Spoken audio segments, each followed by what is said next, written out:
시청자 여러분 안녕하십니까? VOA 뉴스투데이 시작합니다. 문재인 한국 대통령이 내년 베이징 동계올림픽 외교적 보이콧을 검토하지 않고 있다고 밝힌 데 대해 국무부는 한국 스스로 결정할 일이라고 반응했습니다. 다만 미국은 중국의 인권 유린에 대응해 올림픽 보이콧 결정을 내렸으며 동맹들과 협의 뒤 발표했다고 설명했습니다. 첫 소식 조은정 기자가 보도합니다. 잘리나 포터 국무부 수석 부대변인은 13일 전화브리핑에서 베이징 동계올림픽에 대한 외교적 보이콧 결정 이후 한국의 문재인 대통령이 호주를 방문해 스콧 모리슨 총리와 정상회담을 한 뒤 공동 기자회견에서 한국 정부는 검토하지 않고 있다고 밝힌 것과 관련한 질문을 받고 그런 결정은 미국이 다른 나라 정부를 대신해 내릴 사안이 아니라면서 이같이 답했습니다. What I would say is that the South Korean president's decision on their participation in the Olympics is theirs to make. It's not for the U.S. or any other government to make for themselves. 포터 수석 부대변인은 그러면서 미국도 스스로 결정을 내렸고 백악관은 그런 결정을 발표하기 전에 외교 절차에 따라 동맹 그리고 파트너들과 협의를 했다면서 외교적 보이콧의 배경은 중국의 인권 유린과 잔악행위 때문이라는 점을 재확인했습니다. We've also made this decision based on the PRC's egregious human rights abuses and atrocities in Xinjiang. And we've also consulted with and informed our allies and partners of this decision, and that's how this process has worked. 종전선언과 관련해 문 대통령이 미국과 중국, 북한이 모두 원론적인, 원칙적인 찬성 입장을 밝혔으며 다만 북한이 미국의 대북 적대 정책을 근본적으로 철회하는 것을 선결 조건으로 요구해 아직 대화에 들어가지 못하고 있다고 말한 데 대한 질문에는 미국 정부의 기본적인 대북 정책 입장을 다시 강조했습니다. We remain committed to achieving a lasting peace on the Korean Peninsula through dialogue and diplomacy with the DPRK. And to that end, of course, we'll seek to engage with the DPRK as a part of a calibrated and practical approach in order to make more tangible progress that increases the security of not only the United States, but as well as our allies and our deployed forces. 포터 부대변인은 또 미국은 북한에 대해 어떤 적대적인 의도도 없으며 북한과 전제 조건 없이 만날 준비가 돼 있다고 밝혔습니다. 그러면서 북한은 미국의 제안에 긍정적으로 반응하기를 바란다며 바이든 행정부 출범 후 일관되게 밝혀온 입장을 재확인했습니다. VOA 뉴스 조은정입니다.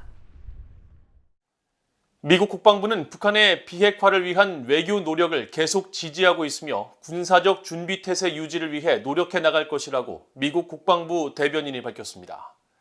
존 커비 국방부 대변인은 13일 정례 브리핑에서 한국의 문재인 정부가 적극 추진하고 있는 종전선언과 관련한 질문에 관련 논의는 주무부서인 국무부의 소관이라면서도 미국 국방부는 북한의 비핵화를 위한 외교적 조치와 노력을 계속 지지하고 있다고 말했습니다.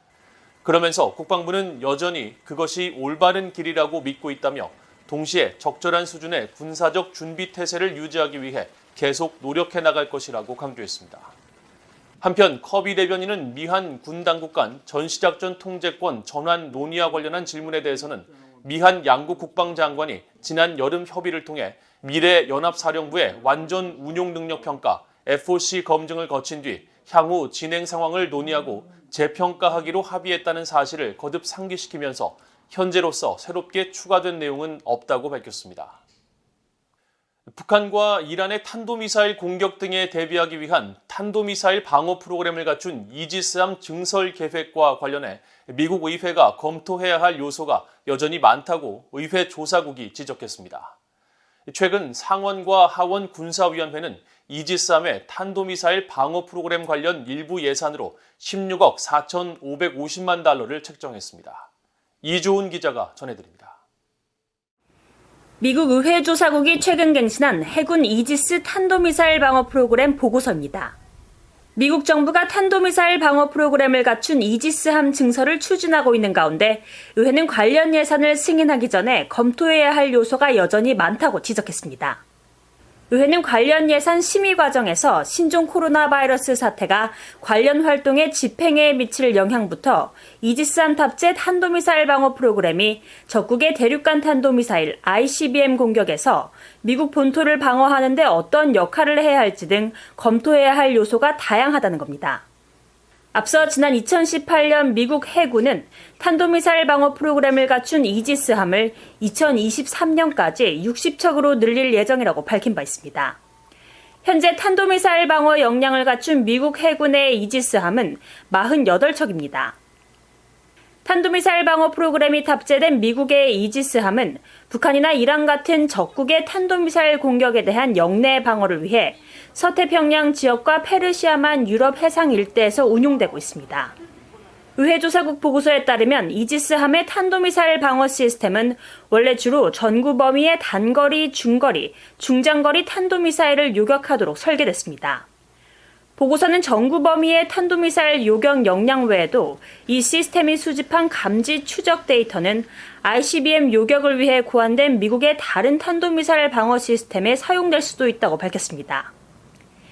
또 이지스함의 탄도미사일 방어 임무가 해군의 이지스함 함대에 부담을 가중할 수 있다며 현재 해군의 이지스함이 수행하는 탄도미사일 방어 임무에 대한 대안을 검토해야 할 것이라고 밝혔습니다. 아울러 괌에 이지스 어슈어 시설을 구축하는 방안과 하와이에 있는 기존의 이지스 어슈어 미사일 방어 실험 시설을 탄도미사일 운용 시설로 전용하는 방안도 여전히 쟁점으로 남아있다고 지적했습니다. 이지스 어슈어는 이지스함에 탑재된 요격 미사일과 고성능 레이더를 지상에 배치하는 탄도미사일 방어 시스템입니다. 상원과 하원 군사위가 최근 합의한 새 국방수권 법안에 따르면 이지스함의 탄도미사일 방어 시스템 관련 일부 예산은 미사일 방어청이 의회에 요청한 16억 4,790만 달러보다 조금 낮은 16억 4,550만 달러로 책정됐습니다. 상하원 군사위는 그러면서 미국 해군의 이지스함에 탑재된 레이더와 요격 미사일에 현재와 미래 대공미사일 위협 대응 역량과 개선 방안을 담은 평가 보고서를 제출하도록 했습니다. BA 뉴스 이존입니다. 일본 정부가 북한 인권 침해 문제 인식 주간을 맞아 북한 정권에 의한 일본인 납북자 문제를 다루는 국제 회의를 개최하고 북한 납치 문제 해결이 일본 정부의 최우선 해결 과제라고 강조했습니다. 일본 정부 대변인이자 납치 문제 담당상을 겸임하고 있는 마츠노 히로카즈 일본 관방장관은 11일 납치 문제 해결을 위한 국제 협력을 주제로 열린 국제 심포지엄에서 북한에 의한 일본인 납치 피해 문제는 일본의 주권과 국민의 생명이 직결된 중대한 문제라면서 이같이 밝혔습니다. 그러면서 북한의 납치 문제 해결은 기시다 후미오 총리 내각의 가장 중요한 과제라며 납치 피해자 전원을 하루라도 빨리 귀국시킬 수 있도록 모든 노력을 기울일 것이며 이를 위해 기시다 총리가 김정은 북한 국무위원장과 조건 없이 만날 의향이 있다는 점을 거듭 강조했습니다. 1977년 북한에 의해 납치된 요코타 메구미 씨의 남동생 요코타 타쿠야 씨는 이날 회의에서 가족들의 한결같은 요구는 모든 납치 피해자들의 즉각적인 귀환이라면서 이를 위해 국제사회와 계속 협력하고 목소리를 높일 것이며 북한이 납치 피해자들을 송환한다면 일본과 밝은 미래와 평화를 이룰 수 있는 만큼 김 위원장의 용감한 결정을 기대한다고 밝혔습니다. 유엔 인구기금은 13일 공개한 인도주의 활동 2022년 개요 보고서를 통해 내년에 전 세계 61개국 산모 등 여성과 어린이 5,450만 명을 돕기 위해 8억 3,500만 달러가 필요하다고 밝혔습니다. 유엔 인구기금은 특히 이 가운데 북한에는 200만 달러가 필요하며 대북 지원에 필요한 200만 달러 가운데 65%에 해당하는 130만 6,700달러를 확보했다고 밝혔습니다. 유엔 인구기금은 산모의 안전하고 건강한 출산을 지원하고 아동과 청소년의 잠재력 개발을 촉진하기 위한 유엔 기구로 북한에서는 지난 1985년부터 활동을 시작했으며 지난 10월 보고서에서는 북한의 고령화 문제 해결 등 정책 개발 정보 제공과 출산 보건 기준 이행, 주요 물자와 장비, 교육 제공을 해왔다고 밝힌 바 있습니다. 유엔 인구기금이 내년에 가장 많은 지원 목표액을 설정한 나라는 1억 달러의 예멘이며 시리아가 6,874만 달러, 콩고 공화국이 6,720만 달러로 2위와 3위를 기록했고 이어 수단과 아프가니스탄, 나이지리아 등이 지원 목표액이 가장 높은 10개 나라에 포함되었습니다. 이상으로 VOA 뉴스투데이를 모두 마칩니다. 시청해주신 여러분 고맙습니다.